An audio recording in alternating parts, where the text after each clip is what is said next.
നമസ്കാരം. Math V learning +1 +2 ചാനലിലേക്ക് എല്ലാവർക്കും വീണ്ടും സ്വാഗതം.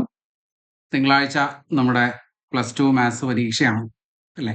അപ്പോൾ അതിന് മുന്നോടിയായിട്ട് മാർച്ച് 2024 ക്വസ്റ്റ്യൻ പേപ്പർ നമ്മളൊന്ന് അനലൈസ് ചെയ്യാണ്. അതിൻ്റെ ക്വസ്റ്റ്യൻസ് നമ്മൾ ഡിസ്കസ് ചെയ്യാണ്. ഇത് പാർട്ട് 1 ആണ്. ഇതിനകത്ത് നമുക്ക് 3 മാർക്കിൻ്റെ ചോദ്യങ്ങളാണ് നമ്മൾ ആദ്യം ഈ ഒരു ക്ലാസ്സിൽ ഡിസ്കസ് ചെയ്ത് പോകുന്നത്. അപ്പോൾ നിങ്ങൾക്കറിയാം 60 മാർക്കിൻ്റെ പരീക്ഷയാണ്. 2 മണിക്കൂറാണ് പരീക്ഷ ഉണ്ടാവുക എന്നുള്ളതൊക്കെ എല്ലാവർക്കും അറിയാം.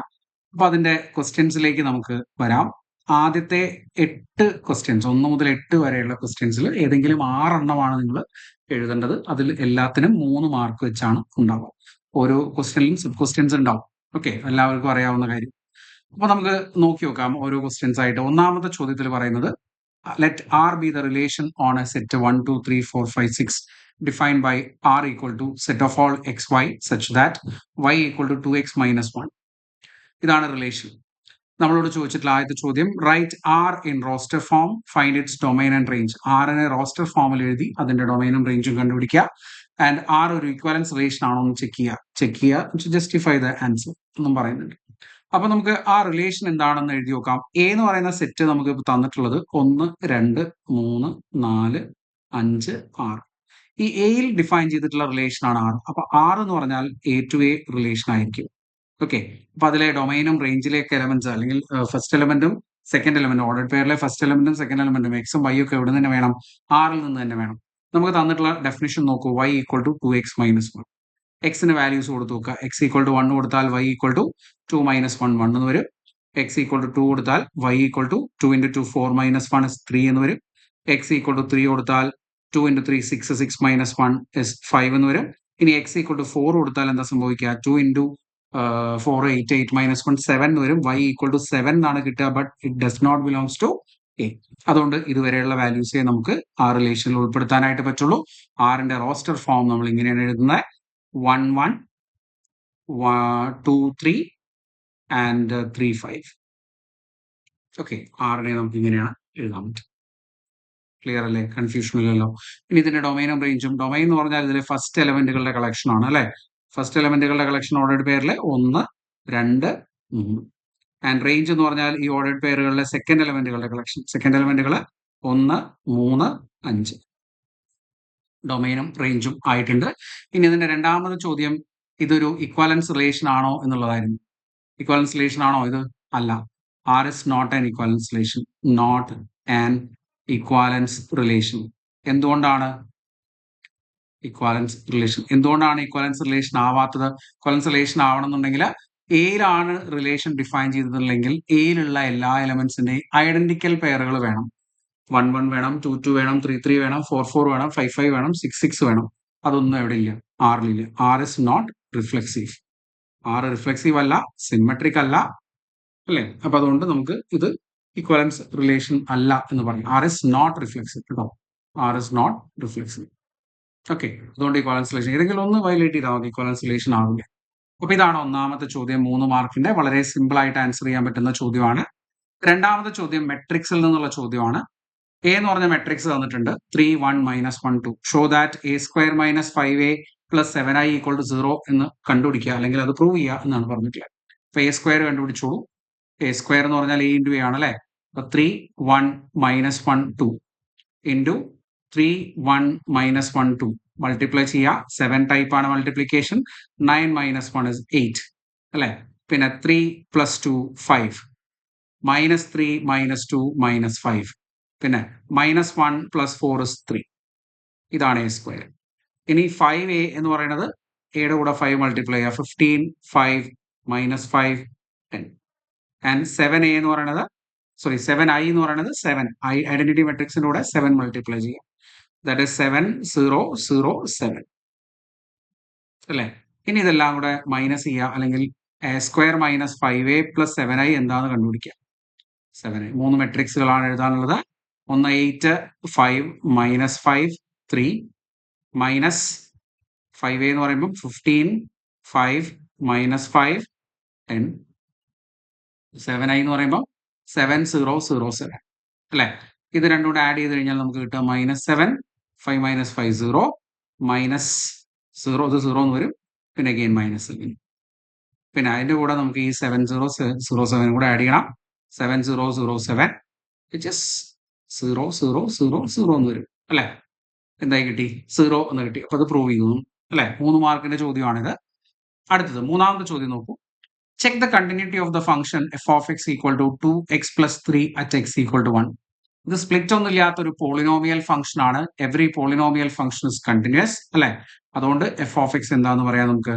2x + 3x equal to 1 continuous ആണ്. Is continuous at X equal to 1. Is continuous at X equal to 1. Polynomial function ആയതുകൊണ്ടാണ് കേട്ടോ. പോളിനോമിയൽ ഫംഗ്ഷൻ ഒക്കെ കണ്ടിന്യൂസ് ആയതുകൊണ്ടാണ്. ഓക്കെ, ഇനി വേണമെങ്കിൽ നിങ്ങൾക്ക് ചെക്ക് ചെയ്യാനായിട്ട് എന്താ യൂസ് ചെയ്യാൻ പറ്റുക? Limit X tends to 1 F of X എന്താണെന്ന് പ്രൂവ് ചെയ്താൽ മതി. എഫ് ഓഫ് 1 ആണെന്ന് പ്രൂവ് ചെയ്താൽ മതി. ഇത് ഡയറക്റ്റ് ആയിട്ട് നിങ്ങൾ 2x + 3 limit X tends to 1 കൊടുക്കുകയാണ് ചെയ്യാൻ. നമ്മൾ എന്ത് കിട്ടും? നമുക്കിവിടെ 5 എന്ന് കിട്ടും. ഡയറക്റ്റ് ആയിട്ട് എഫ് ഓഫ് എക്സിന് പകരം 1 കൊടുത്താലും നിങ്ങൾക്ക് കിട്ടുന്നത് എന്ത് തന്നെയാണ്? 5 തന്നെയാണ്. കണ്ടിന്യൂസ് ആയിട്ട് പറയാം അല്ലെ. ഇനി രണ്ടാമത്തെ ചോദ്യം, 2 മാർക്കിന്റെ ചോദ്യം ഇവിടെ പറഞ്ഞിട്ടുള്ളത്, ഈ ഫംഗ്ഷൻ കണ്ടിന്യൂസ് ആണ് അറ്റ് എക്സ് ഈക്വൽ ടു 5. അങ്ങനെയാണെങ്കിൽ നിങ്ങൾ കെയുടെ വാല്യൂ കണ്ടുപിടിക്കണം എന്നാ പറഞ്ഞിട്ട്. എക്സ് ഈക്വൽ ടു 5 കണ്ടിന്യൂസ് ആണെങ്കിൽ നമുക്ക് എന്ത് എഴുതാൻ പറ്റും? Limit X equal to 5 less than 5 greater than 5 split വരുന്ന ഫംഗ്ഷൻ ആണ് അല്ലെ. ഇപ്പൊ limit X tends to 5 minus F of X equal to limit X tends to 5 plus F of X equal to F of 5 എന്ന് എഴുതാം. ശരിയല്ലേ? Continuous at X equal to 5 ആയതുകൊണ്ട് നമുക്ക് ഇങ്ങനെ എടുക്കാൻ പറ്റും. ശരിയല്ലേ? അപ്പൊ നിങ്ങൾ സബ്സ്റ്റിറ്റ്യൂട്ട് ചെയ്തോളൂ. Limit X tends to 5 minus എന്ന് പറഞ്ഞാൽ less than 5 function K X plus 1 ആണ്. That is equal to limit X tends to 5 plus എന്ന് പറയുമ്പോൾ ഗ്രേറ്റർ ദാൻ 5 ഫംഗ്ഷന്റെ വാല്യൂ 3x - 5 ആണ്. ഇനി എഫ് ഓഫ് 5 എന്ന് പറഞ്ഞാൽ ഇതാണ് കൊടുക്കേണ്ടത് അല്ലെ. അപ്പൊ ഇത് രണ്ടും മതി. ഇതിൽ 2 കൊടുത്താൽ തന്നെ നമുക്ക് ആൻസർ കിട്ടും. ഇനി എക്സിന് 5 കൊടുത്തോളൂ. 5k + 1 is equal to 15 - 5. എന്ത് വരും? 5k + 1 is equal to 10 എന്ന് കിട്ടും. 5k equal to 9, k equal to 9/5. കെയുടെ വാല്യൂ നമുക്ക് 9/5 എന്ന് കിട്ടും. അപ്പൊ ഇതാണ് മൂന്നാമത്തെ ചോദ്യം. നാലാമത്തെ ചോദ്യം നമുക്ക് വളരെ സിമ്പിൾ ആയിട്ടുള്ള ചോദ്യം. Principal value of sine inverse 1/2 ഏതാണ്? π/6 അല്ലെ. വിച്ച് ബിലോങ്സ് ടു -π/6 സോറി -π/2 π/2 -π/2 ഏതാണ് principal value branch of sine inverse X? -π/2 π/2 ആണ്. അതിനകത്തുള്ള ഒരു വാല്യൂ ആണെങ്കിൽ അത് പ്രിൻസിപ്പൽ വാല്യൂ ആണ് എന്ന് പറയാം അല്ലെ. റൈറ്റ്. ദെൻ അടുത്തത്, അത് ഉപയോഗിച്ച് നമുക്ക് ഇത് കണ്ടുപിടിക്കാം. Tan inverse of 2 cos 2 sine inverse 1/2 എന്ന് പറഞ്ഞാൽ π/6 അല്ലെ. അത് സിംപ്ലിഫൈ ചെയ്യാൻ നമുക്ക് ഇവിടെ കട്ട് ചെയ്ത് ഇവിടെ 3 എന്ന് കിട്ടും. That is tan inverse of 2 into cos π/3 1/2 അല്ലെ. Tan inverse of 2 into 1/2 again that is equal to tan inverse of 1 എന്ന് കിട്ടും. π/4 എന്ന് നമുക്ക് ആൻസർ കിട്ടി. 2 മാർക്കിന്റെ ചോദ്യം. അങ്ങനെ ടോട്ടൽ 3 മാർക്കിന്റെ നാലാമത്തെ ചോദ്യമാണ് നമ്മളിപ്പം ചെയ്തത്. കൺഫ്യൂഷൻ ഇല്ല എന്ന് വിചാരിക്കണോ? അടുത്ത ചോദ്യം നോക്കാം. അഞ്ചാമത്തെ ചോദ്യം. Which of the following, 5 2 questions ഉണ്ട്. ഒന്നാമത്തെ ചോദ്യം അവിടെ എഴുതിയിട്ടുള്ളത് which of the following function is increasing in its domain. Function increasing ആവുന്നത് ഏതാണ് എന്നാണ് ചോദിക്കുന്നത്. സൈൻ ഇൻക്രീസിംഗോ ഡിക്രീസിംഗോ ആയിട്ടുള്ള ഫംഗ്ഷൻ ആണ്. ഗ്രാഫ് വരയ്ക്കുമ്പോൾ നിങ്ങൾക്ക് അറിയാം, ഇൻക്രീസ് ചെയ്യും, പിന്നെ ഡിക്രീസ് ചെയ്യും, വീണ്ടും ഇൻക്രീസ് ചെയ്യും, പിന്നെ ഡിക്രീസ് ചെയ്യും. അങ്ങനത്തെ ഫംഗ്ഷൻ ആണ് സൈൻ. അതുപോലെ തന്നെയുള്ള ഫംഗ്ഷൻ ആണ് കോസ്. അതും ഇൻക്രീസ് ചെയ്യും, ഡിക്രീസ് ചെയ്യും ഒക്കെ ചെയ്യും അല്ലെ. ദെൻ -2x എന്ന് പറഞ്ഞാൽ -2 എന്ന് പറഞ്ഞാൽ ഡിക്രീസിംഗ് ആയിട്ടുള്ള ഫംഗ്ഷൻ. അതായത് ഒരു ഫംഗ്ഷൻ ഡിക്രീസിംഗ് ആണോ എന്ന് അറിയാനായിട്ട് അതിനെ ഡിഫറൻഷിയേറ്റ് ചെയ്ത് നോക്കിയാൽ മതി. അപ്പൊ f dash of x 2x കൊടുത്തു കഴിഞ്ഞാൽ -2 എന്നാ കിട്ടുക, വിച്ച് ഇസ് ലെസ് ദാൻ 0. ഇത് ഡിക്രീസിംഗ് ഫംഗ്ഷൻ അല്ലെ. ഇനി ആകെ log x മാത്രമാണ്. log x ഡിഫറൻഷിയേറ്റ് ചെയ്ത് കഴിഞ്ഞാൽ log x ന്റെ ഡെറിവേറ്റീവ് 1/x ആണ്. 1/x x ഗ്രേറ്റർ ദാൻ 0 ആയിരിക്കും ലോഗ് ഡിഫൈൻ ചെയ്യുമ്പോൾ. അതുകൊണ്ട് ഒബ്വിയസ്ലി ഇത് ഗ്രേറ്റർ ദാൻ 0 ആണ്, ഇൻക്രീസിംഗ് ഫംഗ്ഷൻ ആണ്. ഇനി അത് മാത്രമല്ല, അതിന്റെ ഗ്രാഫ് വരയ്ക്കാൻ പറ്റുന്നത് എങ്ങനെയാണ്? ഇതുപോലെയാണ് ഇതിന്റെ ഗ്രാഫ് വരയ്ക്കാൻ. ഇതൊരു ഇൻക്രീസിംഗ് ഫംഗ്ഷൻ. അപ്പൊ അതുകൊണ്ട് ഇവിടുത്തെ ആൻസർ log x ആണെന്ന് പഠിച്ചു വെക്കാം കേട്ടോ. ഓക്കെ. ദെൻ അതിൽ തന്നെ രണ്ടാമത്തെ ചോദ്യമാണ്, ഇൻക്രീസിംഗ് ആവുന്ന ഡിക്രീസിംഗ് ആവുന്ന ഇന്റർവൽ ഏതാന്ന് കണ്ടുപിടിക്കാൻ. എഫ് ഓഫ് എക്സ് തന്നിട്ടുണ്ട്, ഡിഫറൻഷിയേറ്റ് ചെയ്യുക. എഫ് ഡാഷ് ഓഫ് എക്സ് കണ്ടുപിടിക്കുക. 2x - 4 എന്നിട്ട് അതിനെ ഡിഫറൻഷിയേറ്റ് ചെയ്തതിനെ ഈക്വൽ ടു 0 കൊടുത്ത് ക്രിട്ടിക്കൽ പോയിന്റ്സ് എടുക്കുക. 2x - 4 ഈക്വൽ ടു 0 കൊടുത്താൽ x ഈക്വൽ ടു 2 എന്ന് കിട്ടും അല്ലെ.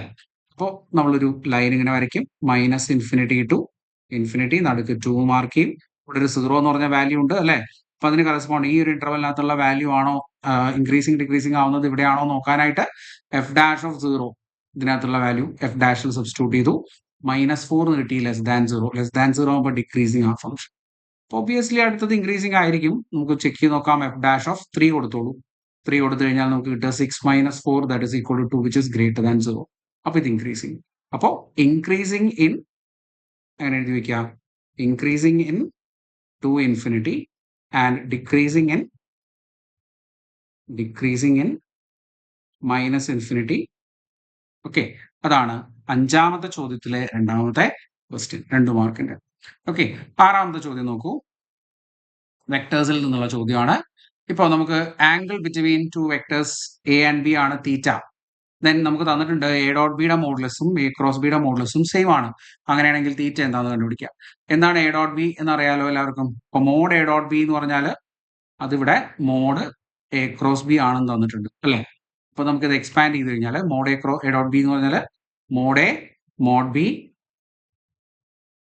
സൈൻ തീറ്റ അല്ലെ. സൈൻ തീറ്റയുടെ മോഡുലസ് വാല്യൂ ഇവിടെയോ mod A mod B cos theta into N cap വരും. ആ എൻ ക്യാപ്പ് മോഡുലസ് എടുക്കുമ്പോൾ 1 ആയി പോകുമല്ലോ. ഇത് രണ്ടും നമുക്ക് കട്ട് ചെയ്യും. പിന്നെ sine theta equal to cos theta ആവുന്ന തീറ്റ ഏതാ π/4 അല്ലെ. അപ്പൊ ആൻസർ π/4 ആണ് ഇവിടെ വരിക. ഓക്കെ, നെക്സ്റ്റ് വൺ പ്രൊജക്ഷൻ കണ്ടുപിടിക്കാനുള്ള ചോദ്യമാണ്. 2ാമത്തെ ചോദ്യം. എങ്ങനെയാണ് പ്രൊജക്ഷൻ കണ്ടുപിടിക്കുക? Projection of A on B എന്ന് പറഞ്ഞാൽ A dot B by mod B അല്ലെ. ഇവിടെ എ ഡോട്ട് ബി എടുക്കുമ്പോൾ തന്നെ എന്ത് കിട്ടും നമുക്ക്? -1 0 കിട്ടും. റൂട്ട് ഓഫ് 0 എന്നാണ് കിട്ടുക. സോറി, പ്രൊജക്ഷൻ 0 ആയിട്ട് കിട്ടും. 6ാമത്തെ ചോദ്യം. ഓക്കെ, 7ാമത്തെ ചോദ്യം നോക്കൂ. പ്രോബബിലിറ്റിയിൽ നിന്നുള്ള ചോദ്യമാണ്. എയും ബിയും ഇൻഡിപെൻഡന്റ് ആയിട്ടുള്ള ഇവന്റ്സ് ആണെന്ന് പറയുന്നുണ്ട്. Probability of A 0.3 probability of B 0.4 തന്നിട്ടുണ്ട്. എ ഇന്റർസെക്ഷൻ ബിയുടെ പ്രോബബിലിറ്റി എന്താണ്? ഇൻഡിപെൻഡന്റ് ഇവന്റ്സ് ആണെങ്കിൽ നമുക്കറിയാം എന്ത് കിട്ടും? Probability of A into probability of B എന്ന് കിട്ടും. ഇന്റർസെക്ഷന്റെ പ്രോബബിലിറ്റി അല്ലെ. 0.3 ഇൻറ്റു 0.4 0.12. ഓക്കെ, ഇനി എ യൂണിയൻ ബിയുടെ പ്രോബബിലിറ്റി എന്ന് പറഞ്ഞാൽ probability of A plus probability of B minus probability of A intersection B അല്ലെ. അപ്പൊ നമുക്കറിയാം കണ്ടുപിടിക്കാൻ 0.3 പ്ലസ് 0.4 മൈനസ് 0.12 ഇത് കിട്ടും. 7 - 12 is 0.58. Okay, then probability of A given B independent events ആയതുകൊണ്ട് probability of A given B എന്ന് പറഞ്ഞാൽ ആര് തന്നെയാണ്? പ്രോബബിലിറ്റി ഓഫ് എ തന്നെയാണ്. It is 0.3.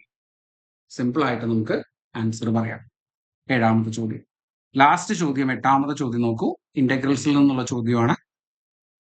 ഈസി ആയിട്ട് ചെയ്യാൻ പറ്റും. ഇതെന്താണ്? ഫംഗ്ഷൻ നോക്കി നോക്കൂ. ലിമിറ്റ് കൊടുക്കാൻ ലാസ്റ്റ് ലിമിറ്റ് നിങ്ങൾ കൊടുത്താൽ മതി. ഇവിടെ സബ്സ്റ്റിറ്റ്യൂഷൻ മെത്തേഡ് കൊടുക്കാം ആദ്യം. ഇപ്പൊ t equal to root of x⁵5 + 1 കൊടുത്തോളൂ.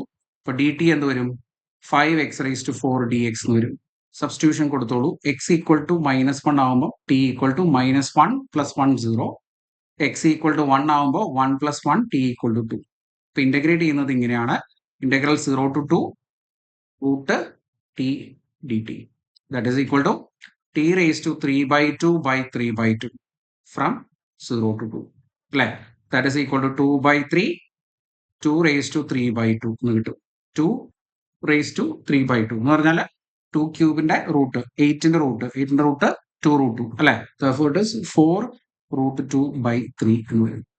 4 root 2/3 എന്നാണ് നമുക്ക് ആൻസർ കിട്ടുക. അപ്പൊ ഇതാണ് ആദ്യത്തെ 8 ചോദ്യങ്ങൾ. അടുത്ത ക്ലാസ്സിൽ നമുക്ക് നെക്സ്റ്റ് ക്വസ്റ്റ്യൻസുമായിട്ട് വീണ്ടും കാണാം.